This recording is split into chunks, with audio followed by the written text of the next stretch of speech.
ओम शांति। मौन का अर्थ केवल चुप रहना नहीं होता, बल्कि यह महान गुण आत्म संयम और आत्मचिंतन का प्रतीक है। जब व्यक्ति अनावश्यक वाणी से बचता है तो उसकी मानसिक और आत्मिक शक्ति बढ़ती है। हमारे प्राचीन ग्रंथों, ऋषि मुनियों और दार्शनिकों ने मौन को जीवन की महत्वपूर्ण साधना बताया है। यह न केवल आध्यात्मिक उन्नति में सहायक है, बल्कि व्यक्तिगत और सामाजिक जीवन में भी उपयोगी है। मौन दो प्रकार का होता है। एक शारीरिक मौन, जब व्यक्ति अपने मुख से कोई शब्द नहीं बोलता। दूसरा मानसिक मौन, जब मन में कोई व्यर्थ विचार उत्पन्न नहीं होते और शांति बनी रहती है। आत्म नियंत्रण और आत्मशक्ति का स्रोत। मौन से आत्म नियंत्रण की भावना विकसित होती है।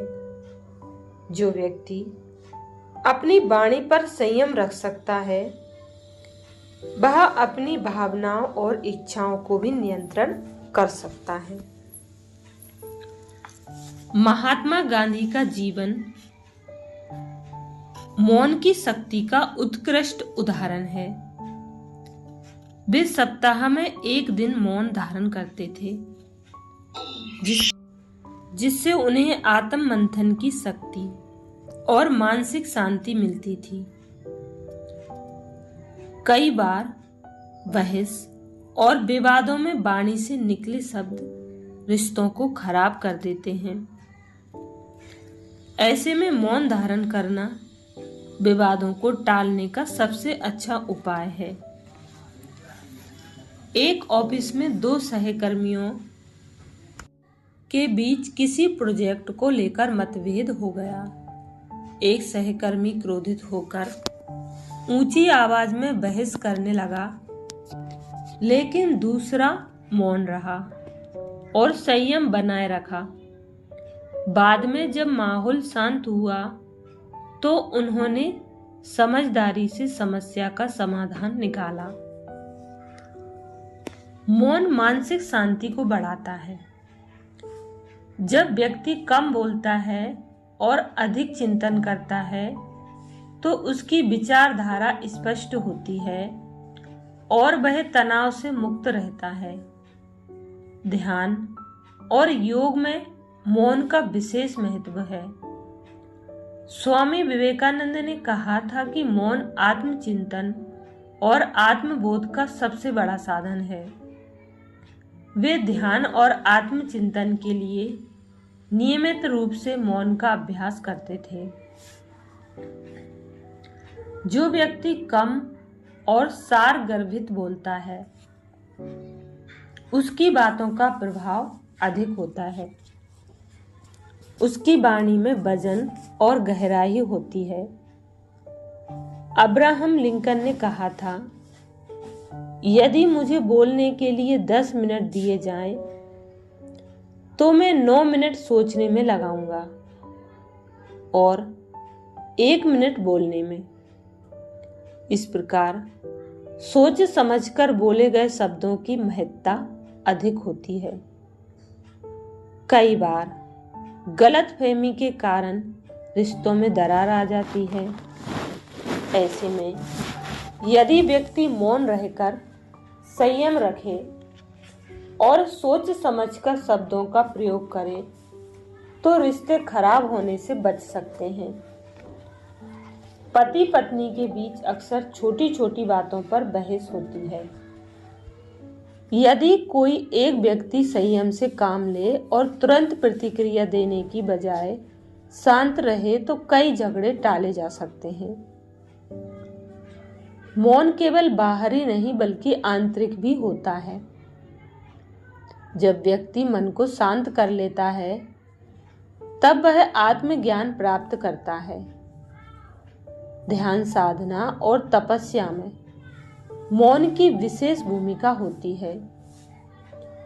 बुद्ध ने मौन को ध्यान और आत्मज्ञान का महत्वपूर्ण साधन बताया था। वे स्वयं ध्यान के माध्यम से मौन धारण करते थे और आत्मबोध की ओर अग्रसर होते थे। हर दिन कुछ समय के लिए मौन रहें। कम से कम 10-15 मिनट मौन रहकर आत्मचिंतन करें। सोच समझकर बोलें। बोलने से पहले विचार करें कि क्या मेरी बात आवश्यक और सार्थक है। क्रोध में मौन धारण करें। गुस्से में आकर कुछ भी कहने से बेहतर है कि कुछ समय के लिए शांत रहें। योग का अभ्यास करें। इससे मानसिक शांति बढ़ेगी और आंतरिक मौन को अनुभव किया जा सकेगा। अनावश्यक बहस से बचें। व्यर्थ की चर्चाओं और वाद विवाद में पड़ने से बेहतर है कि मौन रहकर स्थिति को समझें। स्वामी विवेकानंद का मौन के प्रति विशेष झुकाव था और उन्होंने अपने जीवन में कई बार मौन की महिमा को सिद्ध किया। यहाँ कुछ महत्वपूर्ण उदाहरण हम आपको सुना रहे हैं। पहला, जब भी विपरीत परिस्थितियां आए, घबराने या भागने की बजाय धैर्य और मौन सबसे अच्छा उपाय है। दूसरा, मौन और आत्म संयम से हम किसी भी समस्या का सामना कर सकते हैं। तीसरा, जब भी कोई बड़ा निर्णय लेना हो, मौन में रहकर आत्मचिंतन करें। चौथा, मौन से विचार शक्ति और आत्मविश्वास बढ़ता है। पांचवा, मौन हमें सही उत्तर खोजने का अवसर देता है। छठा, व्यर्थ तर्क वितर्क से बचने में मौन बहुत उपयोगी होता है। सातवां, मौन रहने से मन को शुद्ध करने में मदद मिलती है और आत्मा को उच्च स्तर तक पहुंचाया जा सकता है। आठवां, मौन केवल शब्दों को रोकने का नाम नहीं बल्कि यह आत्मशुद्धि और मानसिक शांति, मानसिक शक्ति का मार्ग भी है। नौवां, मौन कोई कमजोरी नहीं बल्कि यह सबसे बड़ी शक्ति है।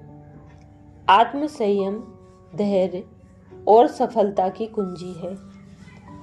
जब तक आप बोलते रहेंगे तब तक आप केवल वही दोहराएंगे जो आप पहले से जानते हैं। लेकिन जब आप मौन रहेंगे तभी आपको कुछ नया सीखने का अवसर मिलेगा। अच्छा, ओम शांति।